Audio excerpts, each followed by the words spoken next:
ଜାତିର ଜନକ ମହାତ୍ମା ଗାନ୍ଧୀଙ୍କ ମହାପ୍ରୟାଣ ତିଥି ଶହୀଦ ଦିବସରେ ଅଠରନଳା ସ୍ଥିତ ଭଗବତୀ ବିଦ୍ୟା ନିକେତନ ପକ୍ଷରୁ ଏକ ଶାନ୍ତି ପଦଯାତ୍ରା ସହିତ ଗାନ୍ଧୀ ଦର୍ଶନ ଉପରେ ଏକ ଆଲୋଚନା ଚକ୍ର ଅନୁଷ୍ଠିତ ହୋଇଯାଇଛି।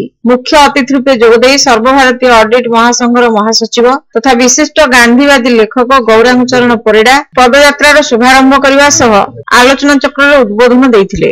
ବିଦ୍ୟାଳୟର ସଭାପତି ପ୍ରାଣକୃଷ୍ଣ ମହାପାତ୍ରଙ୍କ ଅଧ୍ୟକ୍ଷତାରେ ଅନୁଷ୍ଠିତ ଏହି ଆଲୋଚନା ଚକ୍ରରେ विशिष्ट अतिथि रूपे योगदान करथिले केंद्र साहित्य एकाडेमी पुरस्कार सम्मानित शिशु साहित्यिक वीरेंद्र महांती, पूर्वतन प्रधान शिक्षक तथा शिशु साहित्यिक रमेश चंद्र दास, शिल्पोद्योगी शंकरनाथ बानर्जी, अंजना बानर्जी, संपादक महेंद्र विश्वई, सह संपादक लक्ष्मीधर माझी और प्रधान शिक्षयित्री कृष्णा कुमारी देई कुनी कुनी विद्यार्थी मानक उद्बोधन देई मुख्य अतिथि श्री परिडा कहिथिले जे गांधीजी को विचारधारा अति सहज और सरल। ए विचारधारा को धरिबा सहज किंतु छाड़िबा सेते सहज नुहे। महात्मा गांधी को आदर्श जीवन यापन, समर्पित भाव, स्वच्छ मनरे सत्य और अहिंसा पई से सर्वदा स्मरणीय होई रहिछंती। गांधीजी को विचार मिथ्याचार, हिंसा, द्वेष, क्रोध, घृणा, लोभ, गर्व, अहंकार और पक्षपातिता आदि अमानवीय गुण परिहार करी मनुष्य सत्य, अहिंसा, न्याय, त्याग, करुणा, नम्रता और साधुता उपरे दृढ़ विश्वास रखिबा उचित। हृदयवान व्यक्ति केबे हेले विवेक बैरी न हेबा पई